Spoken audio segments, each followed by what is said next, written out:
that we've touched. Right, is the ceiling task to check this? Tommy? Go. The ceiling task? Yeah. Yes, the sprinklers went off exactly as we expected them to. Worked really efficiently. Really happy with how they performed. And we all followed that. We made sure the children used their immediate exits, and that meant that we got out within about just after 2 minutes, which is a very good time. And at that point, the children didn't know, other than my class, didn't know that it was a official fire. They thought it was just a drill. So we practiced very often, and yeah, everything went smoothly. I'd say, yeah, to things that we would have learned would have been when we're moving things afterwards, how we can think about, oh, if there was another fire, what would we do differently? So, for example, we know that all the fire doors do close, but a lot of members of staff do like to leave them open or prop them open. So we're just making sure that actually, whilst it's ideal during the day to have access and be able to see into a cloakroom, we need to make sure that nothing is propping them open, making sure that it's all clear for emergency exits. We have fire wardens trained on site. Again, if they were there quick enough, then possibly they could have seen it and put it out earlier. We have electronic fire doors, so as soon as the detection goes off, they would close automatically. So hopefully that would have contained it. And yeah, we rang the fire brigade as soon as possible. So hopefully it would have contained it. But yeah, it was much better having the sprinklers. Certainly, yeah. I mean, I'd certainly recommend them because for the children's perspective, we were able to save a lot of their belongings because the sprinklers put out the fire. If that hadn't have happened, then unfortunately, yeah, probably the whole of the cloakroom would have been unfortunately ablaze, meaning theirs would have been completely ruined.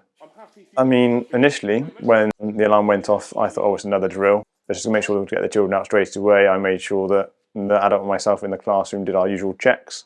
As soon as then I saw the fire, we made sure that all children were out on the playground. And then I assumed that, yeah, the sprinklers would turn on eventually. I didn't know how long it would take for them to turn on, if it's over for a few minutes when the smoke gets to a certain height. But I assumed that they would go on and it would be just those ones rather than the whole building.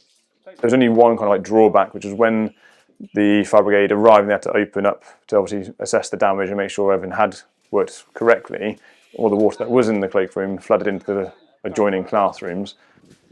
There was a little disruption. The Year 5 and Year 6 classes had to move into the hall, so we did some joint teaching, which actually, in a way, helped because we could then learn off of each other.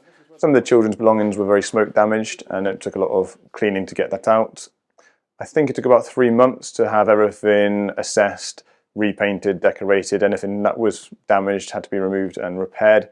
So, yeah, about a term and a bit worth of moving about. But on the long term, no, there wasn't a huge amount of disruption. Without the sprinklers, I would have thought the damage would have been probably quite catastrophic. I mean, yes, it was contained, but again, I know the doors and everything gets tested quite regularly, but there could have been another way that other things would have been caught. If one of the hatches had been left open, that could have meant that obviously the fire had room to spread. All of the children's belongings in there would have been completely ruined, so I think it could have been a lot worse. And then it's just explaining that to the parents why our procedures and our electronics didn't work properly. And to summarise, the sprinklers were really efficient. They did exactly what we were expecting them to do. They saved a lot of the building. They contained the fire and made sure that actually it was safe to get the children back on the site quickly. And yeah, I'd definitely recommend them to anybody else who would need them in any buildings.